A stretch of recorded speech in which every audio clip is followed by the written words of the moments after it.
కాంగ్రెస్ ప్రభుత్వం హామీలపైన కప్పదాటు వైఖరిని ప్రజలు గమనిస్తూ ఉన్నారు. సో ఆ హామీలపైన స్పష్టత లేదు. మొన్న ఇదే వేదిక పై నుంచి నేను మాట్లాడడం జరిగింది. పార్లమెంట్ సమీక్షా సమావేశం తర్వాత మేము క్లియర్గా చెప్పడం జరిగింది ఏంటంటే, ప్రభుత్వం చాలా ఇష్యూస్ పైన ఫెయిల్ అయింది. తక్కువ షార్ట్ పీరియడ్లో మరి అవకాశం ఇవ్వాలని మా నాయకుడు కేసీఆర్ గారు చెప్పడం వల్ల మేము ఎక్కువ మాట్లాడలేకపోతున్నామని ఆ రోజు కూడా స్పష్టంగా చెప్పడం జరిగింది. ఈరోజు ఏంటంటే మహిళలకు సంబంధించిన 6 గ్యారంటీలకు సంబంధించినటువంటి ఇష్యూస్ పైన వారు చెప్పడం జరిగింది. ప్రజాపాలనకు సంబంధించినటువంటి సమస్యల పైన మొన్న దరఖాస్తులు తీసుకున్నారు. అది 6 గ్యారంటీలు కాదు, కేవలం 5 గ్యారంటీస్ అని కూడా ఆ రోజు చెప్పడం జరిగింది. అంటే దాంట్లో యువ వికాసం అనేది లేదు.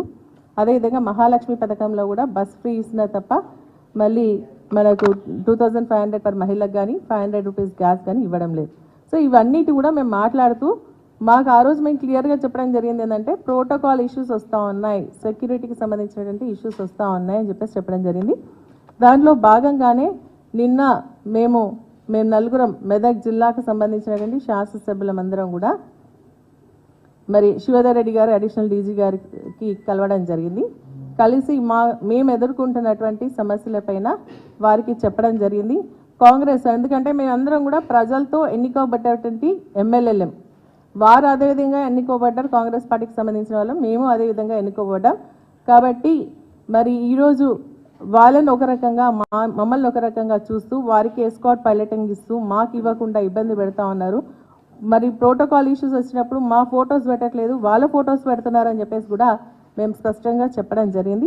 వీటన్నిటిని కూడా మాట్లాడుతున్నటువంటి సందర్భంలో మరి అదేవిధంగా ముఖ్యమంత్రి గారు కూడా అందుబాటులో ఉన్నారన్న ఆలోచనతో వారి దృష్టి కూడా తీసుకెళ్లాలని కర్టెసీగా కలవడం జరిగింది. దానికి మరి ఈరోజు నిజంగా ఏంటంటే పత్రికల్లో పెద్ద కథనాలు వస్తూ ఉన్నాయి, మీడియాలో ఏంటంటే మేము ఏదో పార్టీ మారుతున్నట్టుగా, మరి రహస్య చర్చలు జరుపుతున్నట్టుగా, సీనియర్ నాయకులు ఎవరో మమ్మల్ని టచ్లో ఉన్నారు కాంగ్రెస్ పార్టీకి సంబంధించిన వారని చెప్పేసి చెప్తా ఉన్నారు. దీన్ని తీవ్రంగా ఖండిస్తూ ఉన్నాము.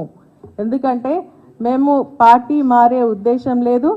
మా నాయకుడు కేసీఆర్ గారి పైన పూర్తి నమ్మకం విశ్వాసంతో వారి నాయకత్వము పనిచేయడానికి మేము ఉన్నామని మొన్న కూడా స్పష్టంగా చెప్పడం జరిగింది.